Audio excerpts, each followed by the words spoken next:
Hello friends, how are you all? I hope you are well. I welcome you to my YouTube channel.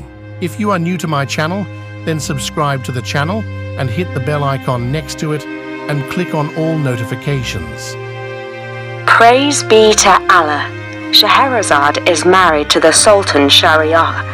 He says to her, "My eloquent queen, I love stories about animals.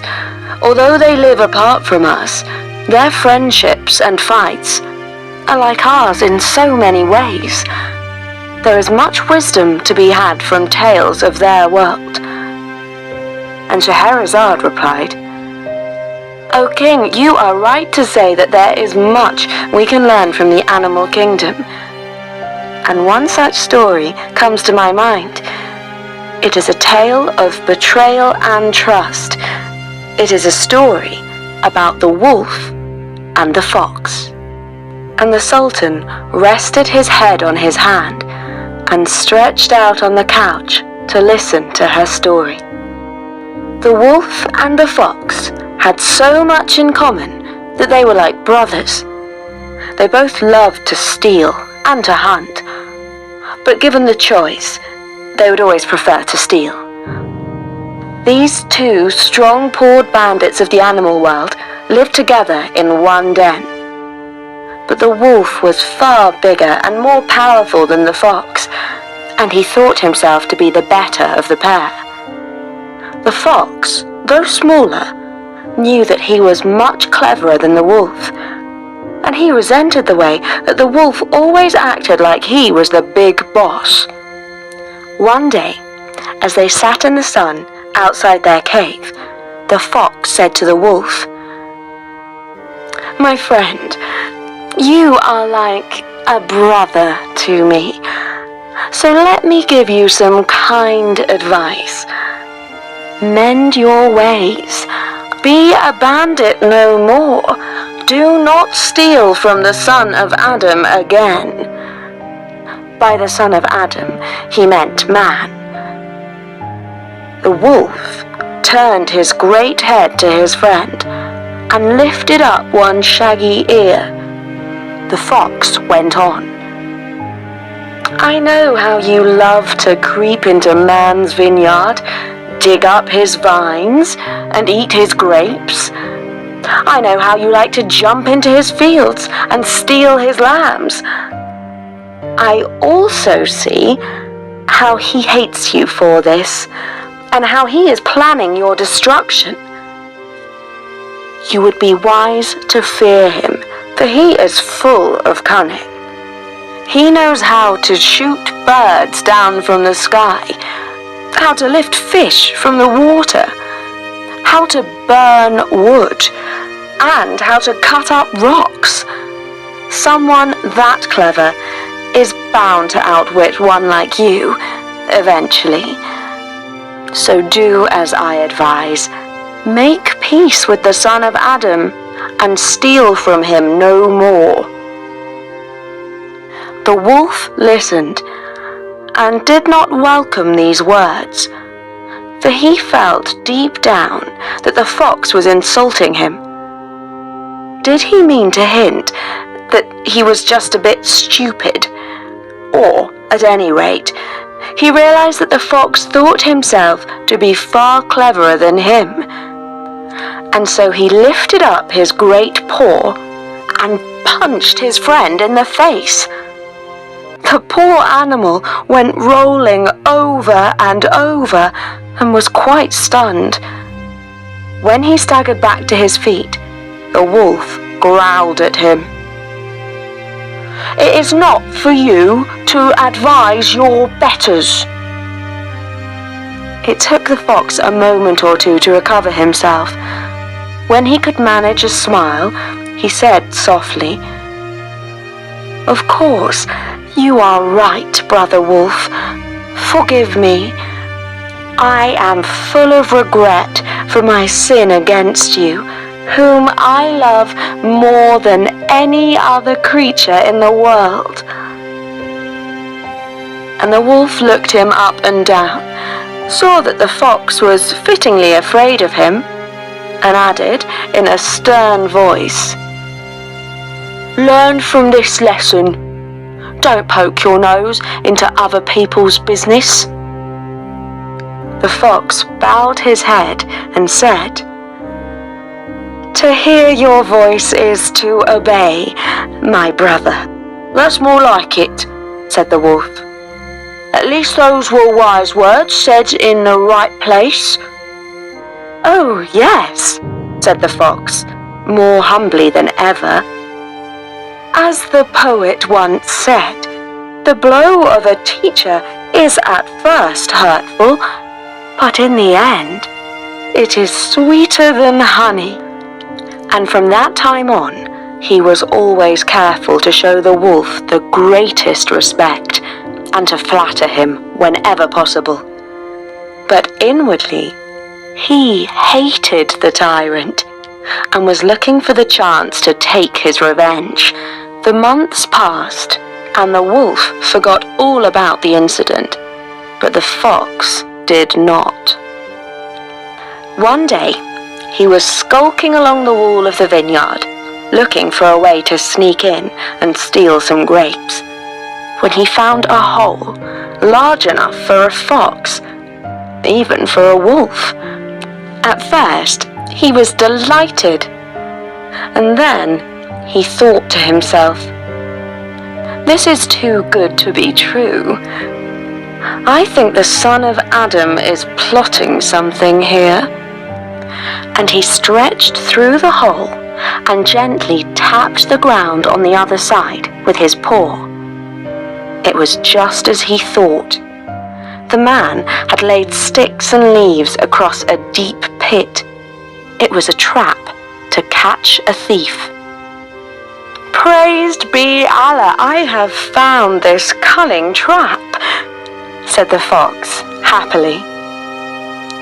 "And may my enemy the wolf fall straight into it." And he ran back to the den with a spring in his step.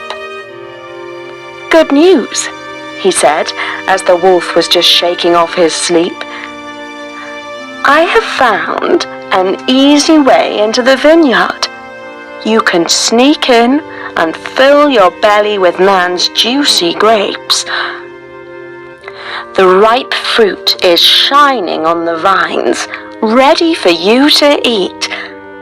The wolf had no reason to doubt the fox's words, and he went trotting off to the vineyard in search of a delicious and easy breakfast. He found the hole in the wall, just where the fox had told him to look, and he easily crawled through it. But on the other side, he fell through the sticks and leaves and tumbled straight down into the trap. The fox saw his friend's misfortune, and he was jubilant. "At last, fortune has taken pity on me. Greed has pulled the wolf down to his doom." And with tears in his eyes, he peered over the edge of the pit and saw the sorrowful wolf looking up at him. "My one true friend," said the wolf, "I see that you are crying for me." "No, not one bit," laughed the fox. "I am crying because I am thinking how long you lived before this day, and I am sad because you didn't fall into this deep hole sooner." These cruel words stunned and hurt the wolf even more than his fall had done. Quite shocked, he replied, "In the name of Allah, have mercy on your brother. Go and speak to my mother. She will know what to do and will bring help." But the fox was quite unmoved by the wolf's plea. He snarled up his muzzle to show his yellow teeth and said, "You stupid, witless beast! Why should I help you, who have been a tyrant over me?"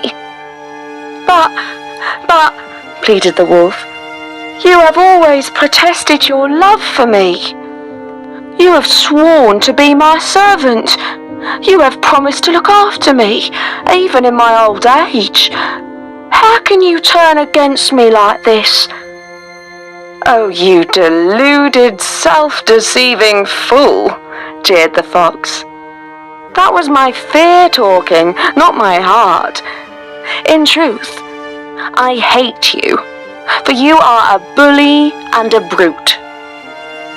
Still unable to fully believe these words, the wolf, half thinking that his friend was joking, said, "I pray, do not speak to me with the tongue of an enemy.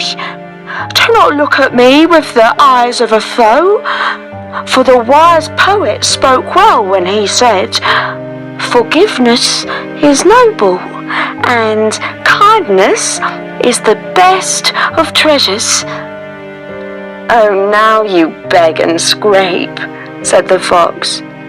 "But that is only because you are down there in the dark hole, and I am up here in the sun. If you rescue me from this pit, I shall repent my ways." "Arr, arr!" howled the wolf, but the fox just laughed at him. And at last, the wolf realized that his former friend truly did hate him, that there was no hope of him helping, and all was lost. He began to weep and howl more piteously than ever. Now even the fox had a place in his heart that was not either filled with hatred or cunning. At last he was moved by the fate of the wolf. He went over to the hole and said, "My friend, why are you crying so? I was only joking when I said those words. Here, pull on my tail and heave yourself out." And so saying, he dangled his red bushy tail into the hole for the wolf to take hold of. But the wolf, full of dumb desire for revenge, did not make use of the tail to save himself. Instead, he seized it and pulled the fox down into the hole with him and growled triumphantly.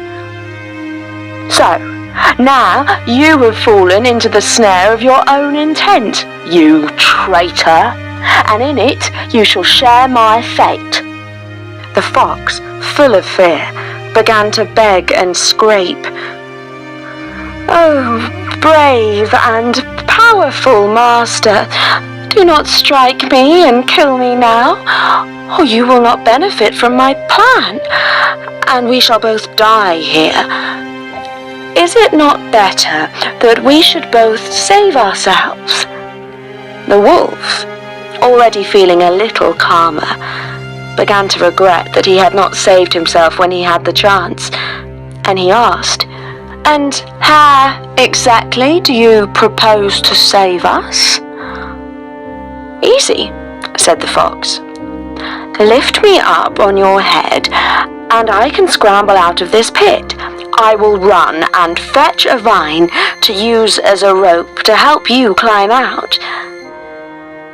But the wolf shook his shaggy head and said, "Oh, fox, I respect you for never giving up, but I'm not the fool you take me to be. As the poet said, the worst of enemies is your nearest friend. Greet him with a smiling face, but be ready to do battle with him. And that is why I do not trust your words. No, it would be a bad thing for me to die here alone. You shall wait here with me, and we shall die together when the man comes and finds us trapped here." "Wise words," said the fox, "but not for every case. It cannot be right to always be suspicious. Trust is the glue of friendship. Without trust, each one of us is on his own. Without trust, there can be no working together. The choice is yours. Trust me or die. What have you to lose? For if you do not trust me, your number's up anyway." Now the wolf, who of course did hope to live, saw that he had little to lose by helping the fox, and he lifted him up on his head. The fox grasped at the edge of the hole with his claws, got a hold of a vine, and scrambled up to the daylight. "Be sure to keep your word," called up the wolf. "Run and fetch that rope and pull me out." cried the fox. "Not a chance. If I help you out, you will take your revenge and kill me." And he ran off up the hill towards the village. There he started to make a great din, so much so that the man came out holding a rake in his hand. He saw the fox and started to chase him. The fox turned and ran, meaning to lead him to the pit where he would find the wolf and kill him. But as he ran, the fox thought, "Is it not sad that we are all alone in this world and can trust no one?" And when he reached the pit, he dangled his tail down into the hole once again and said, "Wolf, quick, pull yourself out by my tail. If you drag me down into the pit once again, we are both dead, because the man is no more than a minute away. Be wise. See that we are joined together by our common enemy. Either we live or die together." And the wolf, seeing that he had but one chance to live, pulled himself out by the fox's tail and ran for the woods. The fox ran too, but in a different direction, because he did not wish to debate trust and suspicion with the wolf again. There was too much danger in that discussion. And as Scheherazade reached the end of her story, the light of morning began to creep in through the window. "That was truly a wonderful and instructive story," said the Sultan. "How right I was when I said that we have much to learn from stories of the animals. Your instructions were indeed wise," said Scheherazade. "And if you shall spare my life today, tomorrow night I will tell you another tale, even more wonderful." And the Sultan, who delighted in her stories, could hardly wait for the next of the 1001 Nights. To watch and listen new true stories and fictional stories, subscribe my channel and click on the bell icon for all notifications so that you can be the first whenever I upload a video. Thank you.